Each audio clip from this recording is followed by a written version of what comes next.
Hello, my name is Matthias, and welcome to the FPL Scope and the weekly wildcard draft for Game Week 30.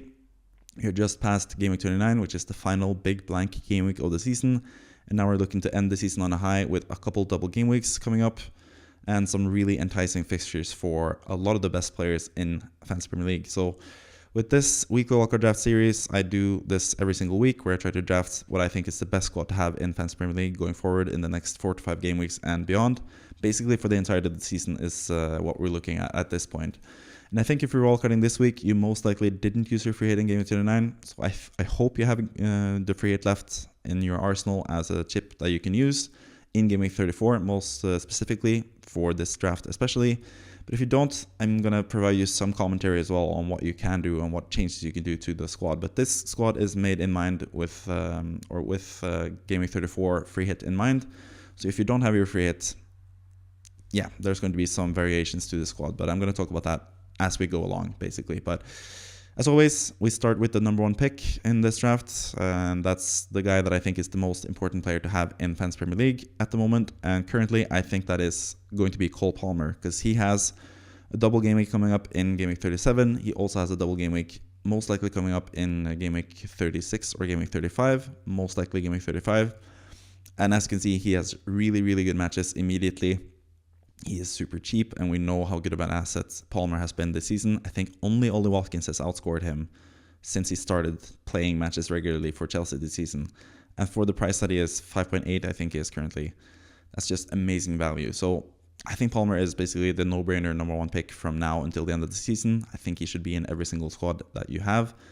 Maybe there's a priority if you are doing just one transfer this week and you're not doing a wildcard. Maybe the priority is getting Salah for captaincy this week, but I think Palmer in his own right is going to be a really good captaincy option as well. So maybe you want to look at bringing in Palmer rather than Salah even for this game week. But yeah, Palmer is just an amazing player to have. He's going to be a decent captaincy option as well if you don't have anyone else that you fancy. And yeah, he's just an amazing value player. So I don't really have to talk too much more about him because he's going to be the mainstay in this team for the entirety of the season. Basically, he is the headliner basically for this FPL season, and I think he's going to be the most important player to own from now until Game Week 38 basically. Moving on to number 2, I did mention him, Mohamed Salah. I think he's going to be potentially the best captaincy option this upcoming game week in Game Week 30, so I think he's pretty important to have. Yes, he doubles in Game Week 34 where you are most likely going to free hit if you're wildcarding this week, but still I think for the immediate matches, especially that Sheffield United match at home in Game Week 31 as well, you really need Salah. Man United as well is a team that he usually scores a lot of goals against, so Salah is another player that seems just pretty important to have currently in FPL. So I think he is someone that you should have in your squad. We know what Salah is capable of. He's still the highest scoring points per match player this season, I think, apart from maybe Bradley. I'm not quite sure, but I think Salah is among the highest scorers in FPL when it comes to points per match, and he's just the greatest of all time when it comes to Fantasy Premier League. So I think you have more than enough money in the bank to bring him in as well. I think he's the most important player to have among the super expensive assets as well. So yeah, Salah, pretty easy choice for me, even though he doubles in 34 where you're most likely going to free hits. But I think he's a really good player to have for the entirety of the season potentially, but you could also sell him around Game Week 34, Game Week 35, or Game Week 35 it would be if you're free hitting him in 34. But for now, for the next 4 matches especially, I think Salah is going to be a pretty important player to have. So if you have a free transfer, like I said, Palmer or Salah is probably the ideal players you can choose. But I think for this week, maybe Salah is even higher priority than Palmer. But yeah, both those guys are really, really good. Palmer is just going to be more of a lock for the entirety of the season than Salah, and that's why he's above Salah. But I think both those players are just absolutely amazing, and you should have them in your squad if you can manage to get to those guys without taking a hit. I know that maybe even a -4 hit is worth it for having both of these guys into your team, but we'll get to that when we talk more about in a different video. I'm going to talk more about specific teams that you have sent in to me, where I'm going to review what you can do going forward. So I'm going to talk more about that in that video. But yeah, Palmer and Salah, easy number 1 and number 2 options for me. Number 3, Heung-min Son, again another really strong option. I think Palmer, Salah, Son is just the template for a reason currently in FPL. Son with amazing fixtures coming up: Luton at home, West Ham away, Nottingham Forest at home. 3 really good matches. I think both Luton and Nottingham Forest are there for the taking basically. Son can score a lot of the goals in those games. West Ham away, Son is usually pretty good against West Ham. I know that as a West Ham fan. And yeah, Son has just been amazing this season as well. And even if he plays on left wing with Richarlison up front, I still think he is really good value. But yeah, he's going to be mixing between playing left wing and striker, I think, for the entirety of the season. I don't think Richarlison is 100% nailed, basically, for the team. They have a lot of wingers like Brendan Johnson, Timo Werner and stuff that are going to play some games. So I think Son is going to be playing in both positions. But even if he plays as a left wing player exclusively, he's still going to be really good value. He's still going to be on penalties. He's still going to play for one of the most attacking teams in the league with really good fixtures and a double game week or two coming up as well.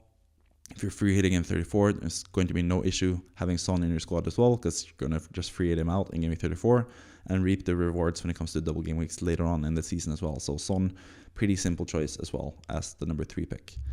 Number 4, we have Alexander Isak, and I think this is one of the first times I've had him in the weekly Wildcard draft series this season, and it's for a good reason. Callum Wilson is out injured for potentially the remainder of the season, but at least towards the latter half of the final 2 or 3 game weeks, I think Wilson is going to be out. Isak as well, he has the injury issues most seasons basically. He is a bit of an injury doubt, but now he is fully fit. He played 90 minutes or 2 90-minute matches for Sweden just now in the international break, and he came away from it unscathed as well. He has really good immediate fixtures: West Ham at home, Everton at home. Again, another player that likes to play against West Ham. He scored a lot of goals against West Ham in his short Premier League career so far as well. But he has really good fixtures. He has no opposing strikers in Newcastle with Callum Wilson out, and I think that's the time to jump on Isak basically when Wilson is confirmed to be out and Isak is confirmed to be fit, and that's what currently is the status as we're looking into game week 30 and beyond now. I think ideally you'd have him until game week 37 and have him in the double game week for Newcastle. You don't know yet though if he's going to be the starting striker for Newcastle at that point, whether it's injuries to Isak, whether it's Wilson coming back, but I think for now we have everything in place. Wilson is out, Isak is in. You just have to jump on it now and not save it for later and closer to game week 37 where you're going to be having those doubts about bringing him in. Like, this is the point to bring in Isak, and he is the number 4 pick for that reason. Number 5, we have Malo Gusto, another player from Chelsea, another cheap player from Chelsea as well. And kind of similarly with Isak, we have the looming Reece James comeback at some point. That's going to be a bit of an issue at the end of the season potentially, but we know Reece James is also someone that gets injured all the time, so maybe it's not going to be that big of a downside to Gusto for Reece James to come back. We don't know when he's going to be fully fit as well, and I think for the next 3 or 4 game weeks, I think Gusto is going to be pretty nailed as the right back for Chelsea. So he's another one of those players that you just want to have in your squad, and then you potentially need to sell him before game week 37, but that's just a good problem to have, I guess. It's not that big of an issue. With Gusto, I think on a wildcard in game week 35, which I'm looking to do myself, I'm maybe not picking Gusto because of the Reece James thing, but for now, with the immediate fixtures, Burnley at home and this upcoming fixture, he's really, really good. I have him in my squad myself as well. I'm really happy to have him. Man United away, Sheffield United away, Everton at home. 4 pretty good fixtures for Gusto, who is a really attacking fullback as well. He gets assists. He gets into the box as well sometimes. Maybe he can get a goal or two, at least a couple of assists for between now and the end of the season, I think. And he plays for a Chelsea team that I think is going to be better and better as the season goes along. So Gusto is another really cheap, really good pick to have currently. And that's why he's the number 5 pick in this weekly Wildcard draft this week. Number 6, we have Destiny Udogie, and he's the same as Son. If you're free hitting him 34, no problem. They're going to blank him 34, but you're going to free hit them out and get him back in for the double game weeks after that. In the immediate future, really good fixtures. Luton at home in this game week 30 fixture. West Ham away and then Nottingham Forest at home. The other good thing about Udogie is the fact that you know he's going to be 100% nailed. He's going to play pretty much every game for Spurs. They are out of the cups. They don't play in Europe, obviously. And they only have the Premier League to go for, and they are a really good team still, Spurs. They do concede a lot of goals though, so that's maybe the major downside to having a Spurs defender, but I think Udogie is super attacking as well, someone that could get attacking returns, both goals and assists. He's proven that in his whole career, basically, at this point, that he is a really attacking player. And I think he's just a better option than Pedro Porro, who's more expensive and also is not quite as offensive, I think, especially if Maddison is on set pieces rather than Pedro Porro. I think Udogie is the clear number 1 option out of the Spurs defenders. So he comes in with really easy fixtures immediately. You free hit him out in game 34 if you have your free hit left, or you bench him if you don't have your free hit left, basically. And then after that, he's going to have some double game weeks, and he's going to be a really nice player to have in Fantasy Premier League. So Udogie comes in at number 6. Number 7, we have Erling Haaland, and that is pretty low for him. But honestly, this is a week where you could go without him. I'm not 100% sold on Haaland, but after all, it is Haaland. We know how good he can be at his best. Hasn't really impressed too much with Norway in the international break, but at least he played both matches. The injury scare is nothing to worry about. I think he's going to play most matches for City. He's a vital player to them and Pep Guardiola, and he's played pretty much every single match that he's been available for, mostly for Man City. But we have that fixture against Luton at home, which is obviously one of the major fixtures you want for your City assets. But that fixture in game 33 against Luton is between 2 Real Madrid games in the Champions League knockouts stages. So maybe Haaland gets rested for that game. Not 100% sure, but I think he's going to play most likely. But yeah, Haaland, there are some injury issues looming. He's always been a quite injury-prone player, at least the last few years. The exception being last season when he was absolutely amazing in Fantasy Premier League. But he's still that super explosive, really good asset to have. So if you can have Salah, Son, and Haaland in the same draft, I think that's a huge win for even this game week when he plays Arsenal at home. I think that's still a decent fixture for Haaland. Not a decent fixture, obviously, but like he could still get some points in that game, even still. But yeah, he doesn't double in game 34 either, so that's another reason why you might want to go with someone else. But I think, yeah, it's just Haaland. That's basically what it comes down to usually when it comes to Man City and Haaland. There are a lot of arguments against them, but the arguments for them is it's Man City and it is Erling Haaland, and that's usually good enough for me to have them in the squad. But he's number 7 because I'm not 100% sold on him. He is quite expensive as well, so if you don't have enough money, you could downgrade him to someone else. We're going to see the third striker as well, who's going to be a cheaper striker. So there are some options in the forward positions, but I think Haaland is still a really good pick, and he could still explode and have those really, really massive game weeks, and he could be the best captaincy option in pretty much any game week because, yeah, it is Man City and it is Haaland, and that's what it comes down to usually. Number 8, we have Ryan Ait-Nouri, who's a player that I've been really happy to have in FPL since game week 26. He has returned twice for me, and he's just been scoring and assisting a lot lately. Had an assist in game week 26, had a goal in game week 28, and almost had a clean sheet in game week 28 as well. Was really close to getting that big 15-point return in that game week. He also scored and assisted both of those things in the cup against Coventry when Wolves got sent out of the cup, which means that they are doubling in game week 34, which is not going to be the best for your free hit in 34. Or he should probably be a pick in your game week 34 free hit team, but that means that he's not really a player that you can save for game week 37 when he has a double game week. If he's not going to have a double game week in game week 37. So yeah, he is someone that is going to have a double game week when you do use your free hit anyway, most likely, if you are using free hit in 34. But he has really good fixtures immediately. Aston Villa away, he could still get some goals and assists in that game. Aston Villa conceded a lot of goals, and Ait-Nouri is probably one of the best potential goal scorers and assisters for Wolverhampton at this point with the injuries that they have. And beyond that, they have really good fixtures: Burnley away, West Ham at home, Nottingham Forest away. Really good fixtures, and they even have some good fixtures in single game weeks after game week 34 as well. So yeah, Ait-Nouri, just super attacking as well. One of the best value defenders currently. He's 4.5 or 4.6 at this point in the season. And he's just been an amazing pick for me the last few game weeks, and I think he is someone that you should consider in your wildcard squads yourself. Number 9 in the draft is going to be Gabriel Magalhaes, who I have a huge affinity for. If you have seen this series this season, he's been in the weekly wildcard draft for a lot of game weeks, most game weeks actually. And that's still the case, even though Arsenal, they do have some issues. They also double in game week 34 when you're most likely going to free hit.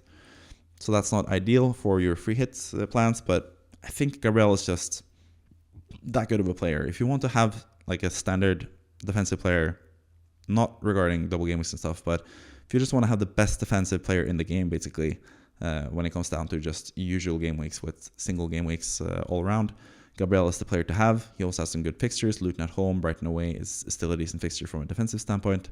We know Gabriel can score every now and then as well. And he's just a nice player to have in general. Just a nice placeholder, basically. I don't think there's any like huge standout picks in defense apart from Gusto, Udogie, and Ait-Nouri. So I think Gabriel, as the best defensive player in the game, basically is who I'm leaning towards. But he is number 9 for a reason. Arsenal are not the best team to have players from if you are free hitting in game 34, because that's when they double, obviously. But I think Arsenal are just such a good team, and Gabriel is such a nail player and such an attacking threat as well from his set pieces, or from scoring from set pieces, that he should be in your squad still. He's someone you could sell towards the end of the season as well, but I think for now he's just a nice placeholder to have, who's a safe option if someone gets injured and you need to keep some players that you would ideally want to ship out for double game weeks. If you need to keep Gabriel because of injuries in the rest of your squad, I think it's just a really nice player to have, because he can provide points for you in any game week. Even against Man City away in this upcoming game week, he could be a really nice option still. So Gabriel comes in at number 9. Number 10, we have the first goalkeeper on the board, and that's going to be Petrovic from Chelsea. I think he looks pretty nailed now. I think he's shown that he's just a much better goalkeeper than Sanchez for Chelsea.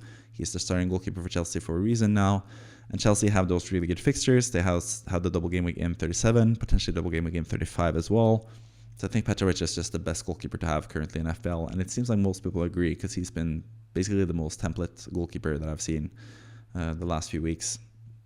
Or not the last few weeks, but like going into game week 30 at least, for people that wildcard. And I think that's a good reason for that, because really good fixtures in the immediate future, double game weeks towards the end of the season, nailed player who's a pretty cheap goalkeeper as well for a team that could potentially keep some clean sheets at least.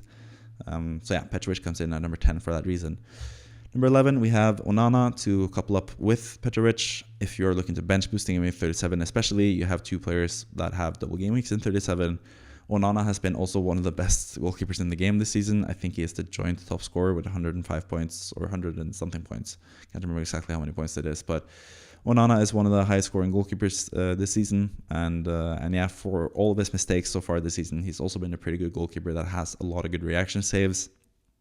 And I think he's going to be getting more and more comfortable in the Man United squad as the season has gone along, and also for next season and beyond as well. I think Onana is a pretty good goalkeeper. There's a reason why Man United brought him in, and there's a reason why he reached the Champions League final as one of the best goalkeepers in the Champions League last season. So Onana doesn't have the best fixtures immediately, but Petrovic does, so you can just play Petrovic for now and then have Onana for the double game weeks.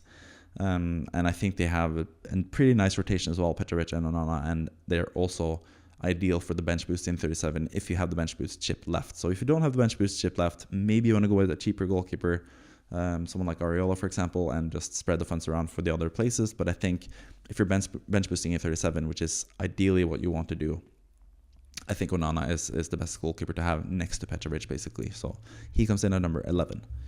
Number 12, we have another Man United player, and that is Alejandro Garnacho, who's been quite a frustrating player to own for me, because I've been benching him when he's gotten those major hauls, and I've been starting him when he's been blanking. But it just tells you something about Garnacho and his potential offensively.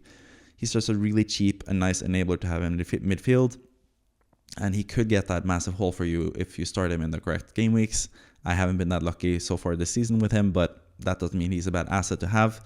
Really cheap, has a double game week 37, has decent matches throughout for the rest of the season basically, and he's 100% nailed, plays 90 minutes pretty much every game, and is one of the best and most standout players for Man United as well, who are looking to end the season on a high. So Garnacho, just a really cheap and nice option. You could go with other options as well. We know the ideal midfield is Palmer, Salah, Son, Foden and Saka, but that's expensive and you can't afford it if you want guys like Haaland as well on top of that, and another good striker to go along with that. So Garnacho is just a really nice and cheap enabler who you can bench most game weeks, and you can start him hopefully, ideally, in those game weeks where he has major hauls. I haven't been that lucky, like I said, but maybe you are. So yeah, I think Garnacho is still a really good player to have, especially for this end of the season, and that's why he's the number 12 pick in this draft. Number 13, we have Saka. I did mention how he's ideally one of the players you want to have, but again, free at 34, he's not going to be a massive guy to have in the game weeks before and after that, because yeah, you're looking to free it in 34 after all. But I think Saka is just too good of a player to not have. Basically, that Luton at home fixture is looking really, really nice as well in game week 31. So I think Saka is the best player to have as the fifth midfielder. You could make a case for Foden as well, but I think Foden just doesn't have the immediate fixtures that Saka has.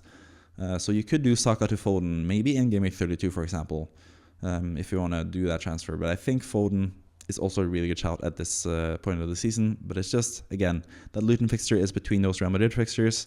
Not 100% sure if Foden's going to play, especially because he's been in and out of the team the past few seasons. He's been super nailed this season and been maybe the most important player for Man City this season, apart from potentially Rodri, who they keep losing without. But yeah, especially offensively, Foden is really important for City. But I think Saka just edges it for the immediate future now with the Luton game. But if you just want to save that transfer and have as much flexibility as possible, I could see the case for just going with Foden straight away rather than Saka. But I don't know. I've had Saka this whole season, and he hasn't really let me down that much. He had that one stretch where he had a couple bad game weeks, but overall this season he's been fantastic to have, and it's going to be fantastic to have for the rest of the season as well. But I could see the case to sell him before or after the double game week in 34, especially. Or if you're free hitting in 34, you could potentially sell him in game week 33 as well, and bring him back for the cameo in game week 34 for a free hit, and then have him out of the squad for the end of the season. But yeah, Saka's a really good player. Luton at home is just screaming out to me as a really good fixture to have for Saka, and that's why he's number 13 in this draft. But you could go with someone like Foden or somewhere else, I guess, as well. But yeah, Saka comes in at number 13. Number 14, we have Jamal Lascelles, and he has been a pretty popular player to pick up now, with Botman being injured. But I'm not 100% sold on him. I'm not 100% sold on Newcastle defense, especially because they've just been conceding goals left, right, and center. And Lascelles isn't really the attacking threat that the likes of Udogie and Ait-Nouri are, who are playing for teams that concede a lot of goals, but they are also players that could score or assist a lot of goals. I don't think that's the same case for Lascelles. I think potentially Trippier is the defender you want to have from Newcastle, but obviously he's a bit more expensive, so that's why Lascelles is such a nice option. But saying that, Botman was not that popular of an option before he got injured and left space open for Lascelles.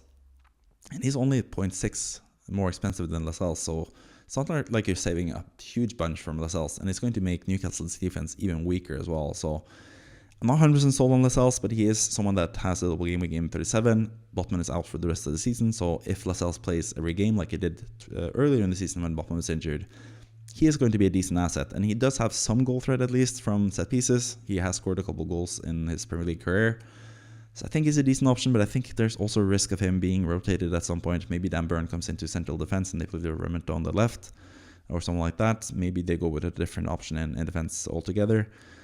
I'm just not 100% sold on Lascelles, but he has decent fixtures immediately. He has a double game week in 37. He looks pretty nailed. He is the former or current club captain even. I'm not 100% sure if he's still the captain for Newcastle, even though he's mostly on the bench. But yeah, he's a decent option for sure. Really cheap enabler to have in your squad, but I'm not 100% sold on him for the entirety of the season. I don't think he's going to get that many points for the rest of the season. But he has really high potential. If they can keep a clean sheet, if he can score a goal, potentially, that would be great. But I don't know. I'm not 100% sold on him, but I think he is just a really nice placeholder, cheap player to have in your defense, especially if you're free hitting in 34. I think he's a really good option to have because he's going to have a double game week later on in the season. But I think if you're not free hitting in 34, I think Jared Branthwaite is the much better option. I think he plays for a better defense. He has more goal threat even than Lascelles, or at least close to the same goal threat as Lascelles. So I think Branthwaite is a decent alternative here, but Lascelles for his price, for his upcoming double game week for Newcastle, and also how nailed he was at the start of the season when or earlier in the season when Botman was injured, I think he's still a decent pick to have in FPL. Number 15, the final pick of the draft, is going to be Matheus Cunha. He's still slightly injured. He's been injured for the last 4, 5, 6 game weeks, I think. But he's working himself back to fitness. He's back in full training now. And you don't even want him for the Aston Villa fixture now immediately anyway. You don't really have to play him because, as you can see from the other attackers that you have, you can start basically all of them, even Saka and Haaland playing against each other. I think both those guys have decent attacking potential in this fixture in Game Week 30 as well. So you don't have to use Cunha in Game Week 30. But from Game Week 31 and beyond, he has really good fixtures. He has proven that he's a really good striker this season. He's potentially on pens. It's either him or Sarabia. I think Cunha has scored some pens this season for Wolves and could potentially be the guy to take the penalty for Wolves. He scored a hat-trick this season already. He's just been a really good underrated asset in FPL this whole season as well. So I think just for the cheap price that he is, I think he is the 15th best option currently. Not 15th best option, but he's the third best striker option, I think, currently in FPL. slightly ahead of Darwin Núñez. So I'm a bit unsure of when it comes to the yellow cards that he has. Núñez has 8 yellow cards, so he could get suspended in the immediate future. So that's one of the concerns I have about Darwin Núñez. We also have Liverpool with a full strength squad now, with Jota coming back into fitness. Gakpo is ready to play. Diaz is ready to play. Salah is ready to play. There's just a lot of competition for places for Liverpool. So with the yellow card, potential suspensions for Darwin as well, and also the fact that Cunha is cheaper, I just prefer Cunha over Darwin at this point. But you could go with a cheaper midfielder than Saka and then have Darwin rather than Cunha. I could see that happening, especially that Sheffield United fixture at home for Darwin is looking really nice as well if you really want Darwin in your squad. But again, could be rotated in that game. We've seen other teams take Sheffield United lightly and basically treat it as a cup game and rest their best players. And Darwin Núñez is one of the best players for Liverpool, so it makes sense if Liverpool want to rest him for that game, especially with him having some slight injury issues as well. I think Cunha is just a cheaper and better option currently. But I could see the arguments going for Darwin instead. But I just wanted to do something slightly different. And I think Cunha is going to be a forgotten man that is going to be really nice for you for the end of the season. Obviously, he also doubles in game 34, so that's not ideal. But he has really fixtures before that. And especially if you're not on a free hit in 34, he's a really, really good option. But that's the thing you need to look at. If you don't have free hit left, for example, guys like Ait-Nouri and Cunha are going to be really nice enablers. Having players from Arsenal and Liverpool is going to be really nice as well.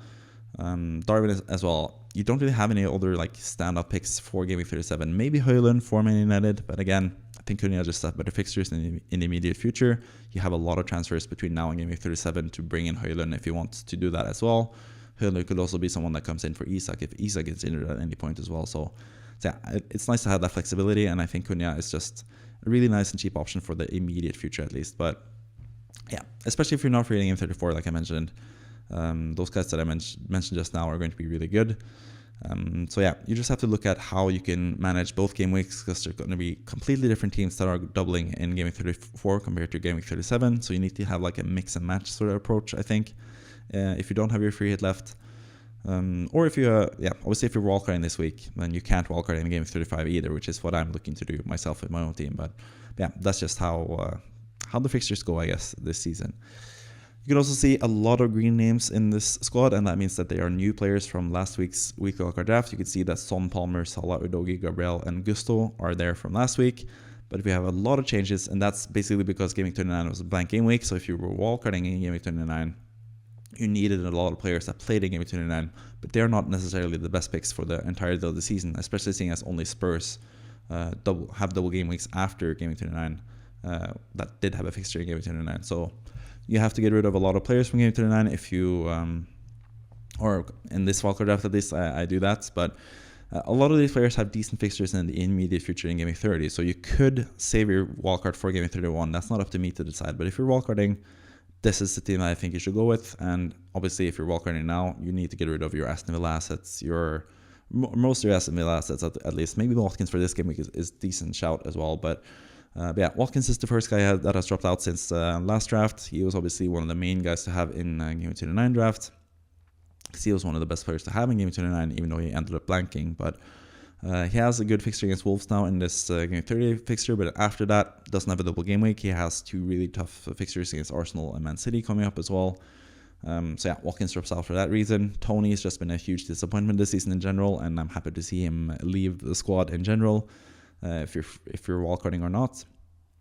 But yeah, all these players, Douglas Luiz, Fofana, Neto, Madison, Doughty and Areola, all those guys played in Game 29, and that was basically the major reason why they were drafted in this last weekly wildcard draft, but they've all dropped out. Brantwaite is the one exception. I did expect him to have a double game week in 37 potentially.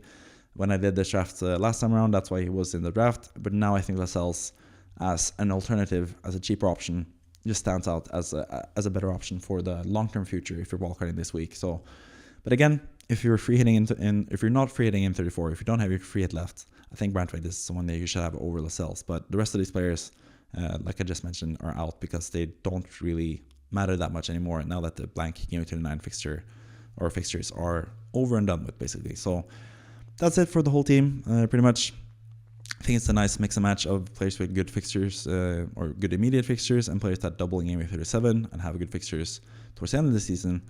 I think it's a pretty template, but it's also got some differentials as well, like Cunha, for example. So yeah, there's a lot of ways you can go with this wildcard draft. I think it's a decent game week to wildcard for what it's worth, especially if you have a lot of players that don't really have the best fixtures in the future. But there are options to wildcard in game week 31 if you're still are carrying a lot of these players that are from Aston Villa and stuff, and that you want to get rid of, or someone like Burnley, for example, like Fofana.